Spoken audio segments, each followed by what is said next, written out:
글로벌 기업들의 이익이 나아질 걸로 개선될 것으로 보느냐라는 것도 그래프 방향 자체는 우상향으로 조금씩 나오고 있지만 네. 여전히 마이너스 아주 깊은 영역에 심리 자체가 강세 쪽이냐 아니면 약세 쪽이냐 뱅크 오브 아메리카에서 펀드 매니저 대상으로 한 조사 그 비중 자체가 여전히 마이너스 쪽에 있다라는 거죠. 프로다 전문가다 오히려 더 심리 자체는 상당히 부정적으로 저 펀드 매니저들 성적이 지금 굉장히 안 좋은 거 아닙니까? 시장이 막 올라가고 있는데 지금 몇 명 잘리게 네네. 생기는 거죠, 사실은. 힘들죠. 네. 네. 많이 힘듭니다. 예, 그렇게 잘 못하는 거잖아요. 네, 시장 너무 대비해가지고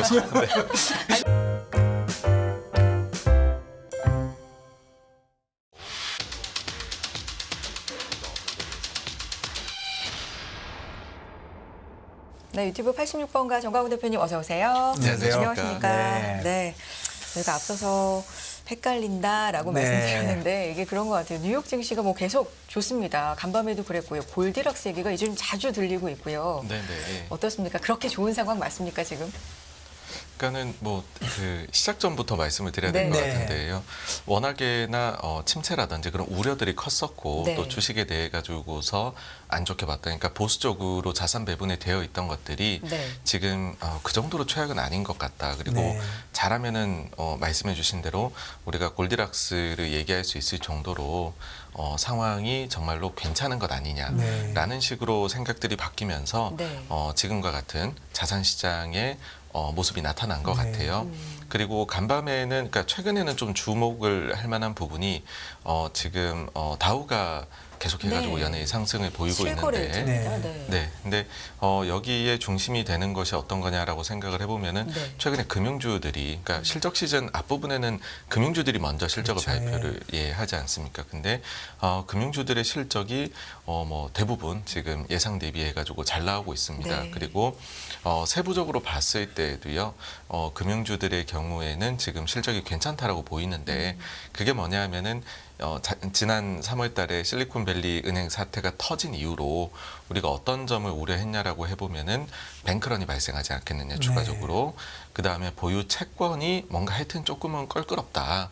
그러니까는 채권 보유가 너무 많다. 뭐 이런 부분이었었는데 이번에 실적 나온 거를 보게 되면은 채권에 일단은 절대적으로 모든 회사들이 조금씩 줄었고요. 그 다음에 이제 그 예금에 대해 가지고서는 아이러니하게도 이번에는 중소사들보다도 대형사들의 예금에 더 관심들이 지금 많은 상황입니다.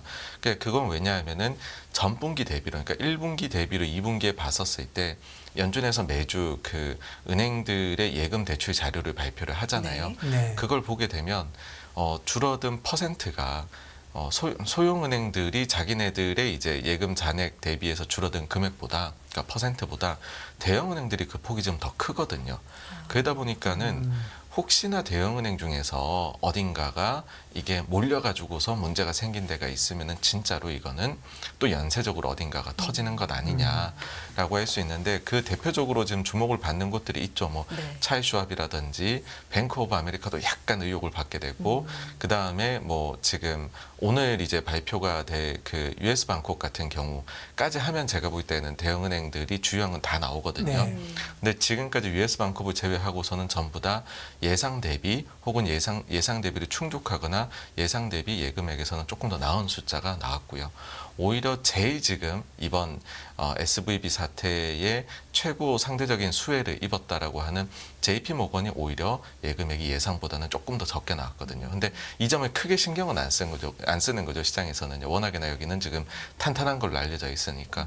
그러니까 그러고 나서 보니까는 대형은행들의 예금 감소가 생각보다는 요거는 우리 우려했던 것보다는 적구나 이고 게다가 추가로 지난 금요일에 나온 이제 예금액 추이를 보게 되면 2분기에 감소한 금액의 거의 절반만큼이 지금 새로 들어온 걸로 나와 있거든요. 네. 그러니까 예금액이 지난 일주일 동안은 또 그러니까 지지난 일주일입니다. 증가를 한 것으로 나와가지고서 그런 점들이 굉장히 은행에 대해 가지고서 의혹의 시선을 많이 보냈었는데 그런 점들이 조금 해소되는 계기가 이번 실적 시즌에서 나타나고 있는 것이 아닌가라고 생각이 됩니다. 네. 네.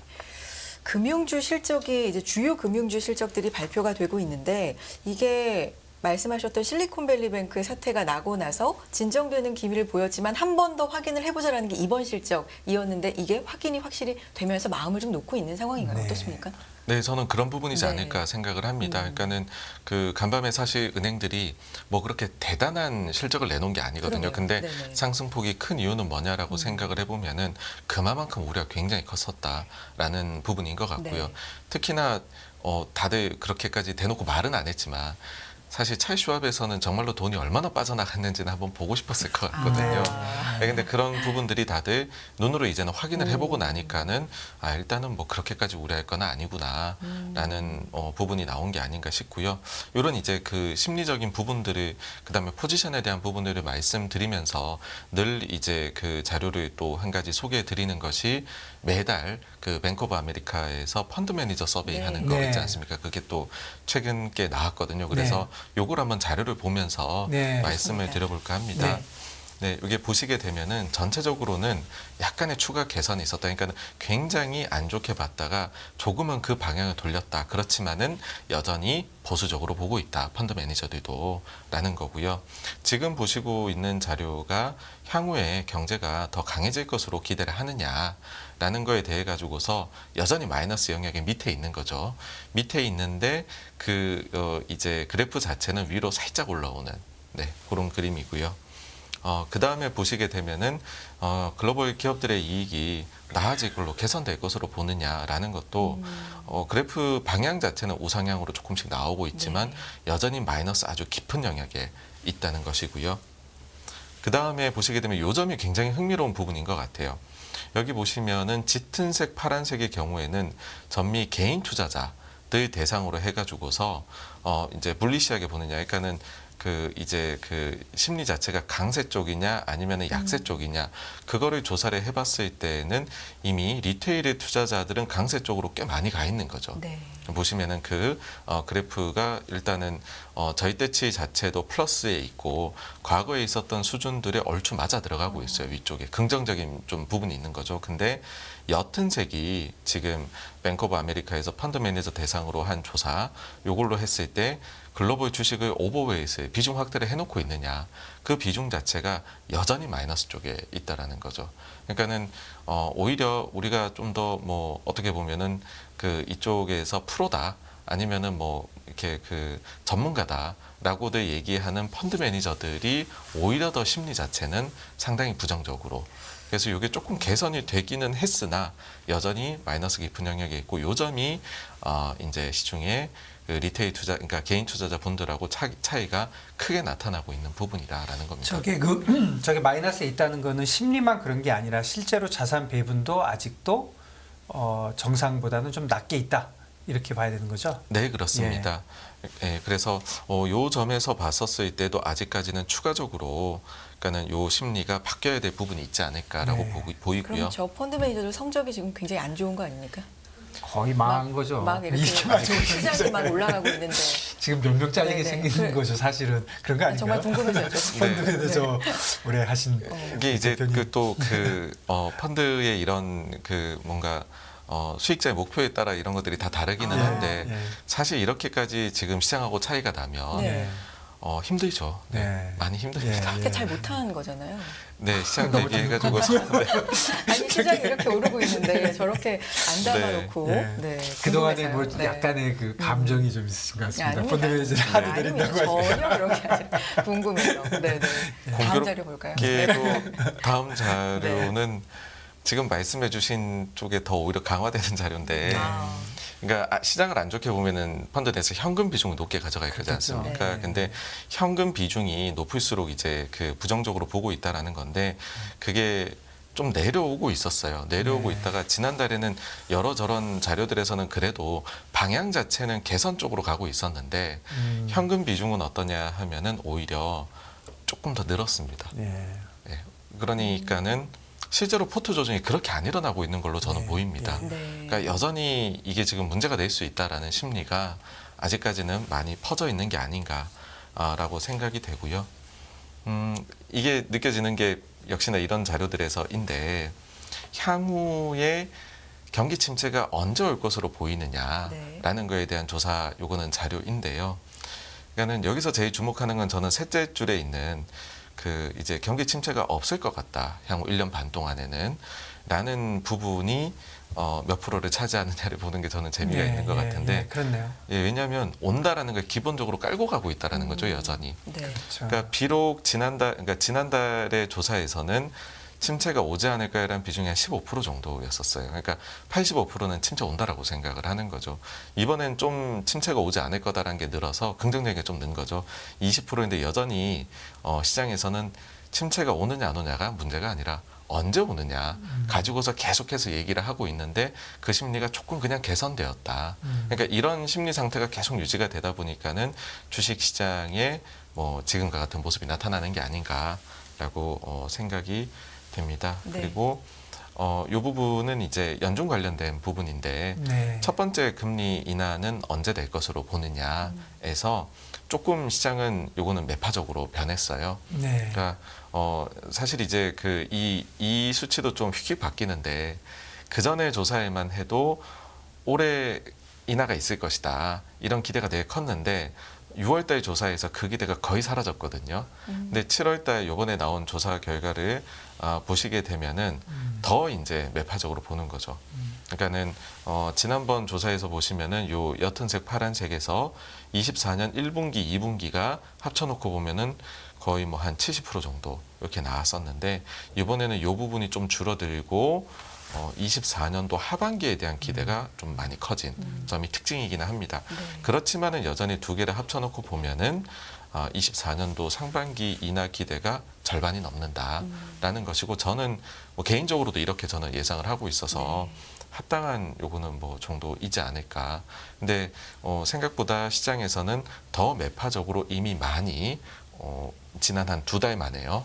많이 반영을 해놔서 사실 뭐 FOMC에서 제가 볼 때는 이제는 회의에서 어떤 얘기를 하더라도 그거는 시장에서 이미 좀 대비가 많이 되어 있는 것이 아닌가라고 생각을 합니다. 네. 네.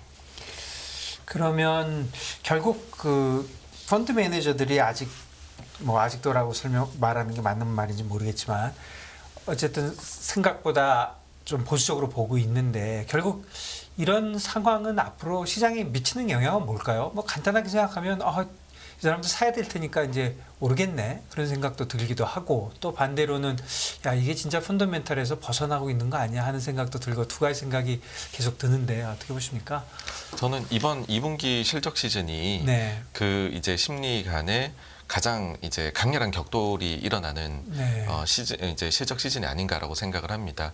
왜냐하면 여전히 실적이 안 좋을 것이다라는 그런 생각이 사실은 이렇게 좀 부정적인 생각을 만들어내는 거거든요. 그렇죠. 근데 이런 식으로 뭐 그 이제 지금 나오고 있는 은행 같은 경우처럼 알고 보니까는 그 정도로 우리가 우려할 게 아니었었구나라는 식으로 나오게 되면은 저는 이 심리가 계속해가지고서 부정적인 게 순차적으로 긍정적으로 변해가지 않을까라고 생각을 하고요.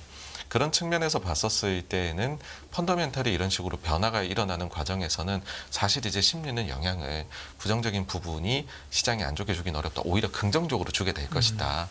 이고 정말로 걱정을 해야 될 때는 언제냐라고 생각을 하면은 이 유포리아를 느끼는 거죠. 여기서 오히려 매니저들의 긍정적으로 보는 시선이 너무 많이 가버리게 되면 그러면은 사실 이것도 근데 매니저들도 사람이거든요. 네. 군중 심리가 있기 때문에 네. 그쪽으로 갔을 때는 오히려 저는 그때는 조심해야 되지 않을까라고 생각을 합니다. 근데 아직 거기까지 가야 있진 않고 아직 너무 멀었습니다. 거기까지 가기는. 네. 네.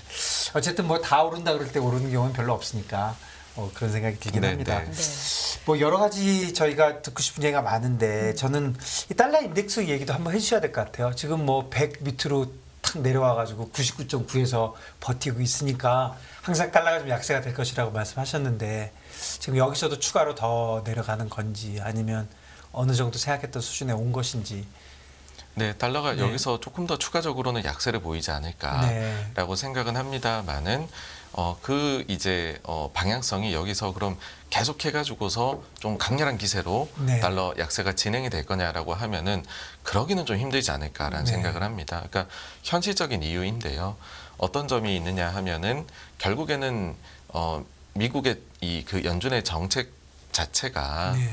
지금 금리 인상을 뭐 이번에 멈춘다 만다 이런 얘기들이 한 번 더 올린다 만다 이런 게 많은 거지 과거처럼 이거를 또 빠르게 내려간다거나 그렇게 보기에는 지금 좀 어렵거든요. 네. 네. 그러다 보니까는 높은 수준의 금리가 어느 정도는 그 어느 정도가 정말 어느 정도일지에 대해서는 사실은 이거는 데이터가 나오면서 지나봐야 아는 거지 지금 여기에 대해서 강력한 배팅을 하기는 저는 외환시장은 어렵지 않을까라고 생각을 해요. 그래서 이제 그 달러 인덱스도 뭔가 방향성을 세게 잡는다 지금 여기에서 라는 거는 저는 좀 부담스러운 것 같고요. 그 다음에 또 한 가지가 지금 최근에 나오는 데이터들을 보면은 오히려 중국은 기대했던 것보다는 좀 더 약하고 미국은 예상했던 것 대비 우려 대비해서는 좀 강하거든요. 그렇죠. 네. 그래서 그게 합쳐져 가지고서는 글로벌에서 경기는 그래도 예상한 수준으로는 가고 있다 이렇게 되는 건데 네. 사실 그 안에서는 이렇게 믹스가 좀 바뀐 거거든요. 그러면은 미국 자체가 어쨌든 강건한 모습이 자꾸만 나오고 있기 때문에 또 이런 상황에서 그러니까는 미국 자체가 지금 강해진다 만다의 문제가 아니라 다른 나라들이 현실적으로 미국 대비해가지고서 통화가 되게 강해질 수 있느냐라고 하는 점도 저는 좀 현실적인 문제라고 생각을 하거든요. 그래서 뭐 일단은 달러가 최근에는 좀 기세를 내 가지고서 아래 방향으로 움직였는데 이거를 가지고서 이런 추세가 계속 좀 많이 이어질 거다. 전 여기서 조금 더 약세는 되겠지만은 또 그 방향성을 너무 깊게 보는 거는 또 좀 좀 부담스럽다 그렇게로 보고 있습니다. 네. 네. 다음 주 FOMC 있는데 25bp 인상 이번에는 기정사실화 같고 이제 그 뒤에 추가로 한 번이 있느냐 없느냐 뭐 이거 가지고 이제 관건일 것 같고 말씀하신 것처럼 인하는 빠르게 없다. 이거는 거의 대부분 인정하는 것 같고요. 얼마나 길게 가냐 이제 이게 또 문제인 것 같은데 그 조건들은 뭐가 있을까? 예를 들면 한 번 인상의 조건, 두 번 인상의 조건 이런 일이 벌어진다면 두 번까지도 갈 수 있다. 뭐 이런 게 뭐가 있을까요? 네, 최근에 그 뭐 이런 채권 시장의 움직임이나 네. 아니면은 페드 와치에서 연준의 향후 금리 인상에 대한 확률 변화 같은 것들을 보시게 되면은 사실 연준 위원들의 이제는 말에 그렇게까지 저는 의존을 안 하는 것 같아요. 그러니까 그보다 더 큰 게 데이터, CPI 그렇죠. 딱 나오니까 네. 바로 네, 바뀌는 네, 거잖아요. 그래서 말씀해주신 그 조건이라는 거는 결국 제일 중요한 거는 데이터 그 중에서도 물가라고 생각을 하고요. 네. 여기에 이제 그 물가 다음으로는 고용 시장에서 뭐 임금 상승률이 어떻게 네. 되느냐일 거고 그리고서는 뭐 반대쪽에서 또 영향을 줄 수 있는 거는 만약에 뭐 은행 사태가 다시 또 불거져 나와가지고서 더 못 올리게 되는 혹은 빨리 내려야 되는 그런 게 올 수 있느냐. 그러니까 이거는 사실 안 좋은 거죠. 안 좋은 일이 있어서 이제 비자발적으로 네. 비둘기로 가야 되는 거니까는요. 그 요소들 정도가 그 요소들이라고 보고요. 어쨌든 제일 중요한 거는 물가에 대한 부분이다. 이고 그래서 저는 연준 입장에서는 어쨌든 지금 최근에 다시 또 한번 매파성을 확 보여줬는데 그거는 이미 이제는 찍고서 내려온 게 아닌가. 그러니까 정점은 찍고서 결국 현실적으로 봤을 때는 이번에 CPI는 사실 그러니까는 예상한 수준에서 가장 잘 나온 거라고 보거든요. 왜냐하면 근원 물가 쪽에서 서프라이즈가 나왔기 때문에. 그러니까 이제 말이 그렇게 바뀐 거죠. 그럼에도 불구하고 이번에는 변화가 없다 지금. 그게 되게 강조를 하거든요. 그러니까 간밤에도 옐런 장관도 나와서 하는 이야기가 이번에 이제 그 CPI 하나에 대해 가지고서 이런 이제 너무 강조를 하지 않겠다라는 건데, 그러니까 뭐냐면은 제가 볼 때는 이렇게 잘 나올 줄은 몰랐던 게 아닌가라는 생각도 듭니다. 그러니까는 본인들이 지금 해놓은 이야기는 있고 그 대비해서 숫자는 잘 나왔고 그러다 보니 예상치는 다 내려가고 있는 상황에서 근데 지금 두 번 올린다 그러는데 한 번도 안 올리면 이라고 돼 있는 것 같은데 그러면 어쨌든 여기에 지금 영향 주는 제일 중요한 게 뭐냐? 결국은 물가이고 지난번에도 한번 물가 자료를 네, 가지고 네. 말씀드렸듯이 지금 근원 물가 쪽이 오히려 하반기에는 예상보다는 더 빠르게 떨어질 수 있는 저는 부분이다라고 보고 있어서 긍정적으로 보고 있습니다. 네. 다음 중요한 물가 데이터는 이제 언제 나오나요? 네, 뭐 이제 이달 올해 이제 FOMC 이제 그 직전 전후로 해가지고서 나오는 게 분기에 한 번씩 나오는 자료가요. 네. 그 연준에서 나오는 일반 기대 인플레이션이라는 거 하고 그 다음에 그 회의 후에 나오게 될 게 고용 이제 비용에 대한 부분이 나옵니다. 뭐 그 부분이 조금 안정적으로 나오면은 그러니까 요거는 분기 한 번 나오는 거는 이제 월별로 나오는 것 대비해서 시의성은 떨어지지만은 정확도는 높거든요. 네. 그래서 여기까지에서도 디스인플레이션이 확인이 된다라고 해버리면 그럼 사실 시장 입장에서는 그러면 진짜로 인플레에 대해서는 한 단계 낮춰서 봐도 되지 않느냐로 가지 않을까라고 생각을 합니다. 사실은 CPI 나온 이후에 뭐 디스인플레이션 얘기가 확실하게 늘어났고 지금 말씀해 주신 대로 연준 위원들도 뭐 막말로는 한 말도 있고 하니까 얘기하지만 데이터가 한 번만 더 받쳐주면 연준 위원들도 아주 자연스럽게 네. 내가 우려는 했으나 그리고 사실 연준은 지금 할 말 많잖아요. 인플레이션 내려와서 뭐 모든 게 좋아지고 있으니까 자기들이 잘했다고 좀 주장할 수 있는 지금 네, 그런 네. 시기니까 마지막에 야 이거까지 내가 봤는데 이제 괜찮을 것 같아 이렇게 얘기할 수 있으니까 결국은 앞으로 남은 한두 개의 데이터가 진짜 중요하겠네요. 네, 네, 그렇습니다. 그래서 그 데이터가 네. 현재로 봐서는 좀 긍정적으로 나올 걸로 네. 예상이 되거든요. 네. 그래서 그런 식의 그림 그리고 말씀해 주신 그 정도 시기면은 이제 2분기 실적도 다 네. 나오게 되겠죠. 네. 근데 뭐 지금의 추세대로 실적이 나온다라고 하면은 네. 그러면은 계속해서 좀 긍정적인 방향으로 시장이 가고 있는 것이 아닌가라고 네. 생각을 합니다. 네. 네. 막바지 쐐기를 박을 수 있는 데이터들을 좀 확인을 네, 네. 해보는 게 중요할 것 같고요. 국내 시장 얘기를 좀 네. 해보고 싶은데요. 사실 중국과 미국이 좀 다소 다른 양상의 경제 상황을 보이고 있기 때문에 우리는 영향을 다 받을 수밖에 없는데 네, 네. 어떻게 시장을 보고 계신지 국내 증시에 대해서 궁금합니다. 네, 그러니까는 뭐 이제 말씀해주신 그 이제 질문에서의 요지 자체가 네. 결국은 저희가 미국 얘기는 했고 중국 얘기에 대한 그렇죠. 부분이 될 네. 텐데 중국이 최근에 나온 GDP 데이터가 예상치를 크게 하회를 했습니다. 네. 그러다 보니 우려가 좀 커질 수 있는데 사실 근데 또 자산 시장의 움직임을 보면 되게 크게 그 GDP가 미스한 거 대비해서는 반응은 저는 안 한 것 같아요. 네. 그러니까 약세를 보였지만은 그게 뭐 차이나 GDP 쇼크 이런 것처럼 엄청 크게 하락하고 이런 부분은 아니거든요. 네. 그러니까는 그거는 저는 두 가지로 보이는데 그날 같은 날에 같은 시각에 발표가 됐었던 다른 월별 데이터들 뭐 고정자산 투자나 뭐 산업 생산이나 이런 부분들이 최근 몇 개월 동안에는 계속 시장 예상 하회를 했는데 이번에는 6월달 데이터는 그래도 상회를 했거든요. 그러니까 2분기 GDP는 별론데 6월달 건 그래도 좀 상회를 했으니 그래도 차라리 이런 데이터셋이 좋은 거 아니냐라는 첫째하고 두 번째가 글로벌 IB들이 일제히 이제 올해 중국의 GDP 성장률 예상치를 다 낮췄거든요. 그러니까 보통 한 5% 초중반 정도, 5.5% 내외 정도를 봤는데 5.0으로 거의 다 내려버렸거든요. 네. 근데 중국에서 연초에 얘기를 한 게 5% 내외의 성장률이었습니다. 네. 근데 작년에 보시게 되면은 크게 미스를 했거든요. 제로 네. 코로나를 하면서. 네. 근데 만약 올해도 5% 내외라는 것마저도 어찌 보면 그때 눈높이 낮은 거라고 얘기를 네. 했어요. 근데 이것마저 미스를 한다. 2년 연속으로 거기다 위드 코로나도 했는데 그렇게 된다라고 하면 제 생각에는 정말로 이 당 입장에서 할 말이 없을 것 같다라는 네. 거고 그래서 5%를 위협받을 정도의 데이터들이 나온다라고 할 때에는 자동적으로 그러니까는 그 부양책은 따라붙을 수밖에 없다. 이고 그래서 저는 뭐 5에서 5% 초반 정도를 그냥 중국 정부는 올해 성장률을 만들어내는 정도로 뭐 정책 조합이나 이런 것들이 하면서 흘러가지 않을까. 그래서 오히려 지금처럼 기대가 내려오면은 그러면 이거는 기대 수준에서 봤을 때는 바닥이다라는 생각이 듭니다. 근데 부양책에 관련돼서 좀 얘기를 해보면 부양책이 안 나오는 건 아니고 말로는 매일 하고 또 보면 조금하게 뭐 소비 진작하는 것도 나오고 하는데 시장에서 가장 기대하는 결정적인 부양책이라는 게 지금 어떤 거죠?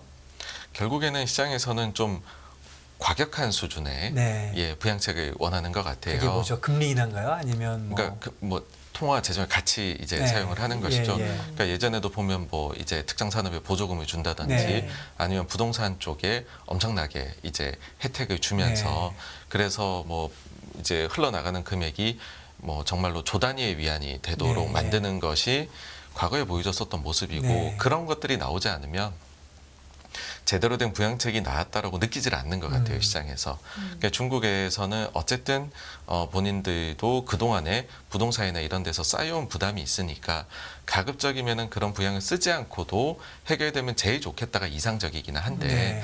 그런데 뭐 현실적으로 어쩌겠습니까? 제가 볼 때는 그 본인들의 예상치를 위협받는 수준까지 와버리게 되면은 그러면은 계속해서 선물을 내놓을 수밖에 없지 않을까. 그러니까 지금 예. 못하는 건 아니고 안 하는 것이다 이렇게 봐야 되겠죠. 네, 저는 최대한 쓰지 않고 해결하면 네. 최고이다라고 생각을 하고 지금까지는 상황을 보면서 버텨오는 건데 네.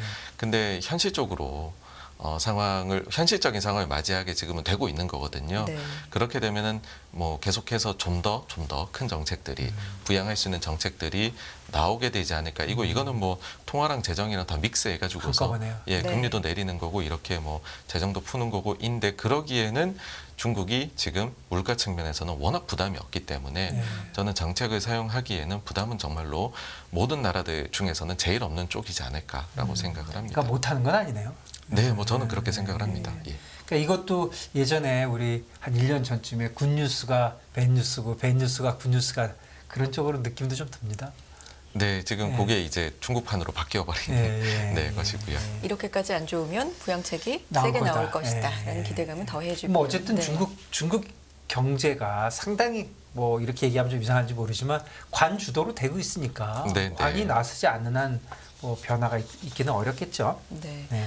국내 증시 중국의 영향이 과거보다는 많이 줄었다고 해도 영향이 있잖아요. 네, 맞습니다. 그렇죠. 그러면 국내 증시는 미국이 오르면 사실은 우리도 환호하고 뭐 그런 흐름도 보였었는데 중국이 또 안 좋고 그래서 어느 쪽 흐름에 따라가야 되나? 뭐 약간 최근의 흐름은 그런 것 같기도 하고요. 네. 어떻습니까? 맞습니다. 그래서 네. 두 가지를 합산해 가지고서 네. 딱 눈에 보일 수 있는 자료가 결국은 우리나라 수출이다라고 생각을 합니다. 네. 그러니까 지금도 수출의 물줄기가 좀 바뀌었잖아요, 한국이. 네. 그러면은 요거를 합산해 가지고 봤었을 때에 수출이 과연 지금도 여전히 전년 동기로 마이너스 영역에 있는데 그게 어느 정도로 개선이 나타나느냐 그리고 언제쯤이면은 플러스로 전환이 되느냐라는 거가 뭐 열흘마다 나옵니다. 그래서 네. 수출 데이터가 사실 최근에 7월 첫 10일까지의 데이터는 개선세가 막 나오고 있다가 다시 또 마이너스로 더 들어가 버렸거든요. 그러니까 그런 점도 지금 시장에 안 좋은 영향을 미치는 부분인데 근데 어쨌든 수출이 뭐 또 이제 미국 쪽이 좋아진다라고 해가지고서 영향을 주면 또 개선이 나올 수 있으니까 결국은 두 가지가 합산돼서 나오는 거는 저는 딱 하나의 데이터는 수출이 제일 우리가 보기에 쉬운 데이터라고 생각을 하고요. 여기에서의 저는 뭐 하반기에는 반등이 나올 거다라고 생각을 합니다. 그러니까 전년 대비 마이너스가 플러스로 돌아선 거 이게 네, 중요한 네. 거죠. 네, 일단은 뭐 마이너스 폭이 10% 중반에서 다시 10% 안짝으로 들어갔다가 네. 다시 14%로 마이너스 네. 이렇게 됐거든요. 근데 이게 과연 한 자릿대로 가고 플러스까지 노려볼 수 있느냐. 네. 그게 이제 하반기에 보여줘야 될 흐름이고 그렇게 된다라고 하면은 뭐 가장 이제 시장이 원하는 거고 한국은행에서도 얘기하는 부분이 이런 부분이다라는 말씀을 드리고 싶습니다. 지금 현재 마켓 컨센서스는 언제쯤 돌아서는 건가요? 네, 지금 하반기에 돌아서지 않겠느냐. 하반기라 예. 하면 그 이제 3분기 때는 마이너스 폭이 좀 줄어들고 네. 4분기 때는 이제 플러스를 낼 수도 4분기에 있는. 플러스. 예, 네, 예. 네. 이게 플러스가 나면 당연히 무역 흑자로 돌아서겠죠. 네, 그렇습니다. 예, 예, 예, 그러니까 예. 뭐 에너지 가격에 물론 이제 또 예, 예, 에너지 예, 가격 예, 변수가 예, 있긴 예. 한데요. 지금 수준에서 왔다 갔다 한다라고 하면은 네, 그럴 것 같습니다. 네. 알겠습니다. 오늘도 다양한 말씀 많이 들었고요. 86번가 정광우 대표 여기까지 함께하겠습니다. 고맙습니다. 감사합니다.